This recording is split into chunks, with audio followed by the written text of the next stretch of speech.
Today at Auto Accumulators, what we're going to do is explain how we test pressure accumulators. These ones we've got here are from a Range Rover P38.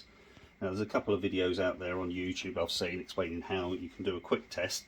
And there's nothing wrong with a quick test, it's a good indicator to show whether or not the diaphragm is completely split.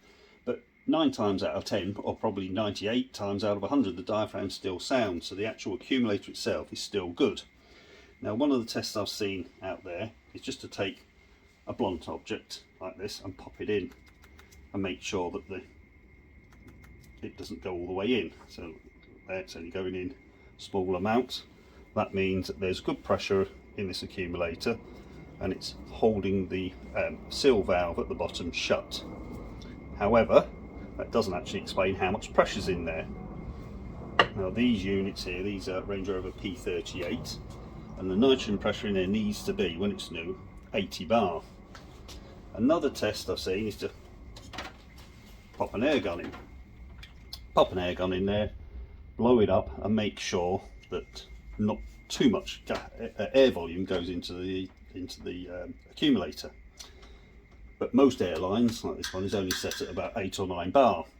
Now that's a good indicator to show it's got less than 8 or 9 bar in it, but it doesn't actually explain or it doesn't actually measure how much actual nitrogen pressure is left in the unit.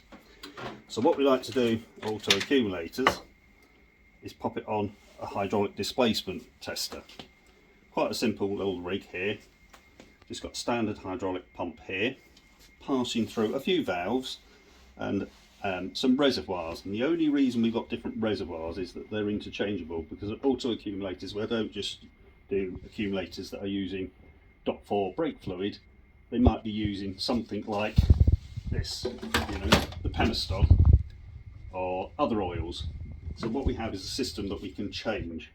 So quite simple, hydraulic pressure comes in, displaces the diaphragm that's in here, and then pushes the test medium, the test fluid, which in this case would be DOT4, but it could be the hydraulic oil, or it could be engine oil. If we're doing a BMW Vanos system, it could be engine oil.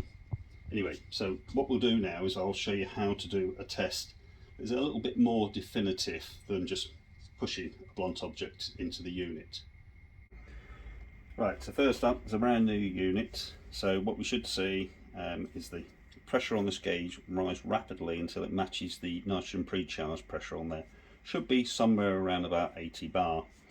But because pressure will be affected by temperature, I'm hoping, because this is a temperature controlled workshop, it should be fairly close to about 80 bar. So we should see this needle rise rapidly to around 80 bar and then stop. And I'll carry on pumping. The fluid will go in, but what will be happening is the nitrogen charge will start to compress. So a couple of pumps to get it in. There we go. So the pressure has started to rise. There, it's right on 80 bar. So that means new unit, as you would expect, it's got 80 bar pressure in it.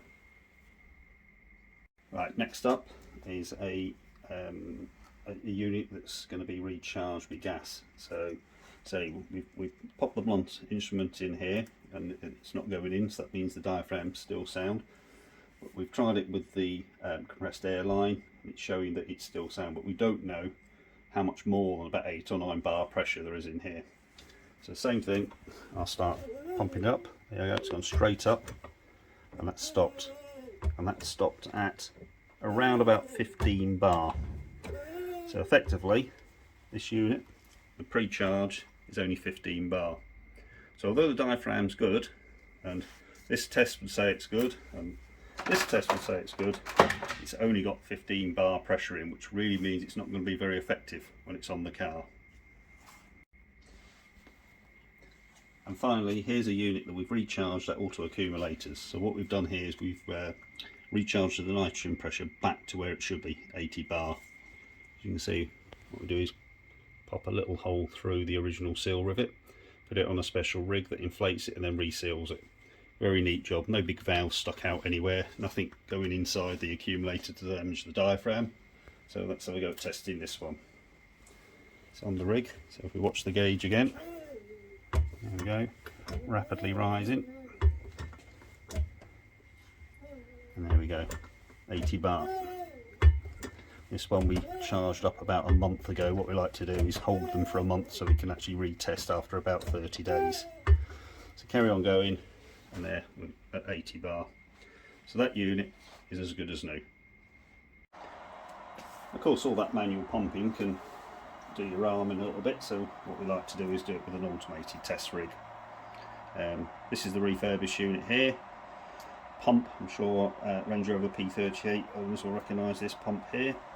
So we've got a hydraulic pump, a gauge, throttle valve, solenoid valve, and a fluid reservoir. And again, in this case, because we're doing a Range Rover P38, it's got .4 in it. So instead of all that pumping, we'll just use the pump to do the work. So I'll put the pump on, and what we'll see is the gauge will lift slightly because we've got the flows restricted going back into the reservoir. And then I'll shut the valve off, and we should see exactly the same thing. The pressure will rapidly rise until it matches the nitrogen pressure, then it will go up nice and slowly.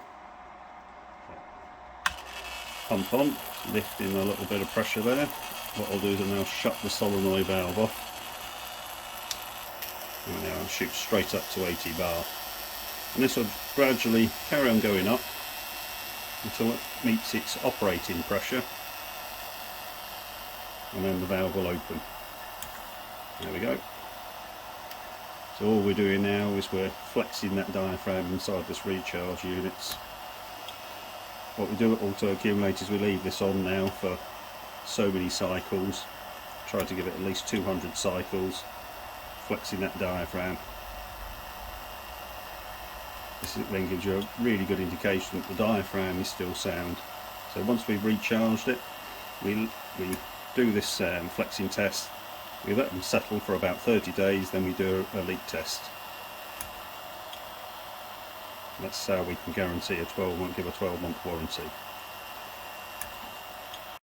Here we have the same thing. This is a accumulator, brake accumulator from a old Range Rover, the Range Rover Classic. Same thing, this is the point at which we put the nitrogen in. And we can pretty much do most accumulators now, most Silver Life accumulators, anything up to about 150 bar. The fill point's been put over to this side here rather than on the top here because all this bracketry gets in the way.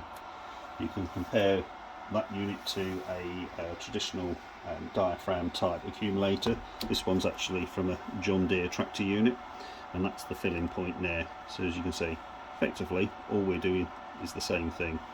Of course, on automotive they've done away with all this because of cost, and of course they don't want you to refill the unit because it's a very lucrative market for supplying new units rather than recharging.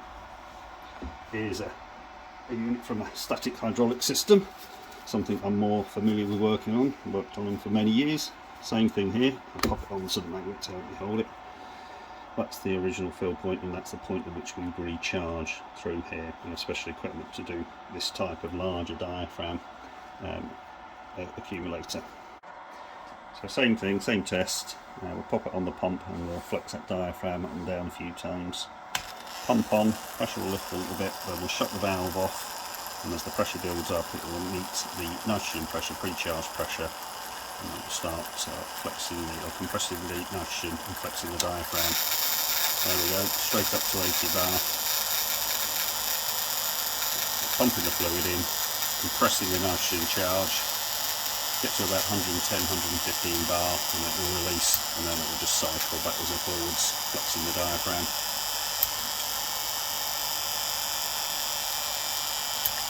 Unit will go off for leak testing after this, set on the shelf for a period of time, and we'll re-leak test it, give it a coat of paint, and it's ready for shipping.